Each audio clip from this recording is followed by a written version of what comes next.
Et je veux tout d'abord, au début de notre entretien, vous remercier de votre décision de participer à la manifestation commémorant le 80e anniversaire de la Grande Guerre patriotique. Je me souviens de notre entretien constructif de 2023, lorsque vous vous êtes rendu dans notre pays pour participer au sommet russo-africain de Saint-Pétersbourg. Cette visite en Russie, lors du 80e anniversaire, reflète le caractère amical de nos relations. Je rappelle également la contribution dans la défaite de l'Allemagne nazie et de ses satellites. Plus de 30 000 habitants du Burkina Faso ont fait partie de la coalition anti-Hitler qui se sont battus aux côtés de la France auprès de Charles de Gaulle, du légendaire Charles de Gaulle. Aujourd'hui, ce qui nous unit, c'est la lutte contre l'extrémisme et le terrorisme. Il s'agit de restaurer l'ordre constitutionnel face à des groupes radicaux dans certaines régions du Burkina Faso. Au cours des 2 dernières années, nous avons fait des progrès importants dans le cadre de notre collaboration dans divers domaines. Fin 2023, après plus de 30 ans d'interruption, l'ambassade de Russie à Ouagadougou a été ouverte. J'aimerais dire que nos échanges sont encore modestes, mais ils augmentent et c'est une tendance encourageante que nous souhaitons voir se poursuivre.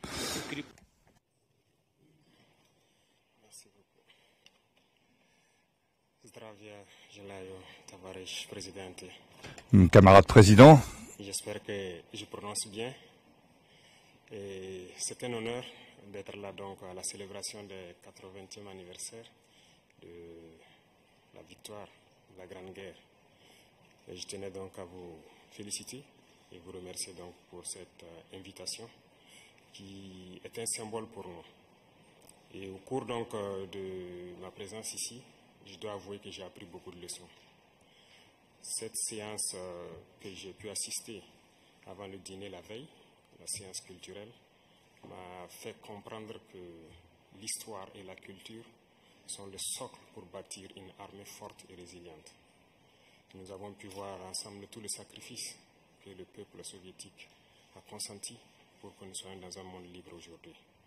Et nous tenons donc à vous dire merci pour cette invitation, parce que ce sont des moments qui nous ont permis aussi de réfléchir à notre situation et de penser à de nouvelles perspectives. Et sur ce, je pense que les obstacles que nous avons aujourd'hui devant nous ne doivent pas nous arrêter. Et les obstacles sont une bonne chose en quelque sorte que nous devons... Il s'agit de travailler au renforcement de nos relations économiques et d'échanges commerciaux. Je mentionnerai ce qui a été fait en octobre 2024 au cours des journées économiques du Burkina Faso en Russie. Une délégation a été accueillie avec le Premier ministre. Nous avons créé une commission intergouvernementale et à la fin de l'année dernière, nous avons créé aussi un groupe de travail. Nous allons continuer à aider votre pays dans la préparation et la formation de nouveaux cadres en 2024 et 2025. Le quota des bourses russes pour les citoyens du Burkina Faso va être multiplié par 2. 27 étudiants seront accueillis, 27 étudiants supplémentaires sur le compte du budget fédéral.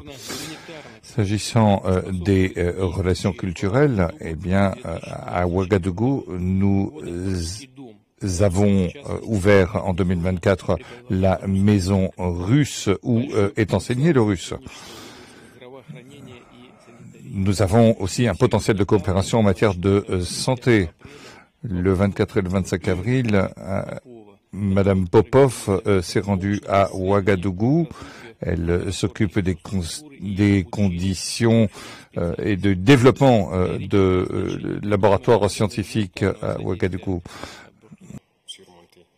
La preuve, je pense qu'avec toutes les sanctions contre la Russie depuis un certain temps, la Russie arrive à développer un mécanisme interne qui lui place donc au devant de la scène internationale.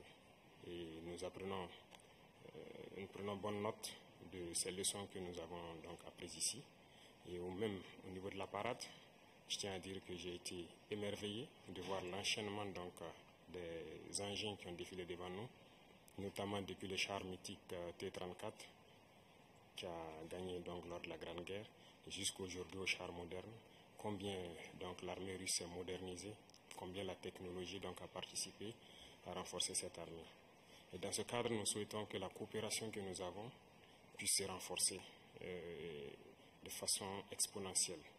Je vous remercie déjà pour tout ce qui est fait pour nous, notamment ces bourses d'études qui sont octroyées au Burkina et qui vont s'accroître. Nous souhaitons poursuivre ces efforts. L'année dernière, nous avons livré 25 tonnes de blé et nous souhaitons livrer d'autres denrées alimentaires. Nous enregistrons également une coordination de nos efforts sur la scène internationale avec le Burkina Faso. Nous avons également tenu des consultations avec les pays de la Confédération des pays du Sahel, comme en témoigne l'événement qui s'est déroulé en avril de cette année à Moscou. Je vous remercie de votre attention. Et ce matin, j'ai visité donc l'université de chimie et je disais que le volet sur lequel nous allons axer après la défense et la sécurité, c'est le volet de l'éducation. C'est ce volet qui nous intéresse le plus, notamment les sciences. Il faut que la Russie puisse nous aider à former notre jeunesse, notamment dans le domaine des sciences, pour que nous puissions développer chez nous la machinerie, en gros. Que ce soit la machinerie qui va avec l'armée ou la machinerie qui va avec l'industrie. Parce que c'est à ce seul prix que nous pourrons nous développer au sein de l'Afrique. La guerre qui nous est imposée aujourd'hui, nous pensons que ce n'est qu'une manifestation aussi du nazisme. Parce que le terrorisme qui est là aujourd'hui n'est pas du terrorisme, c'est de l'impérialisme. Ce sont nos terres qui intéressent ceux qui nous combattent.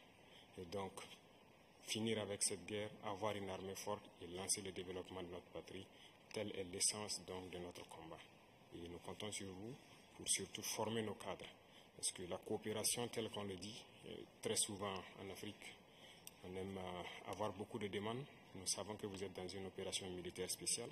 Nous comprenons tous les défis qu'il y a.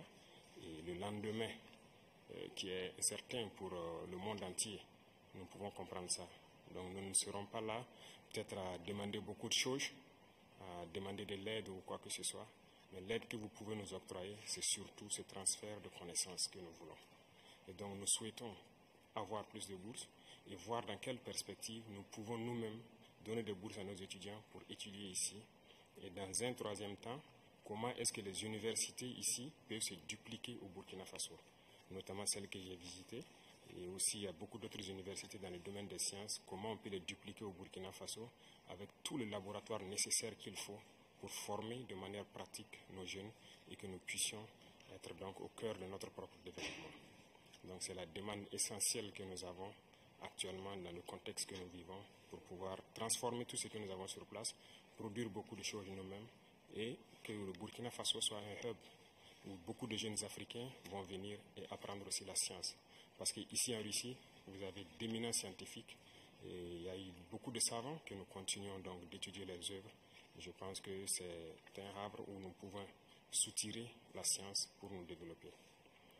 L'autre chose, c'est surtout dans le domaine militaire. Nous avons beaucoup de projets avec donc, le ministère de la Défense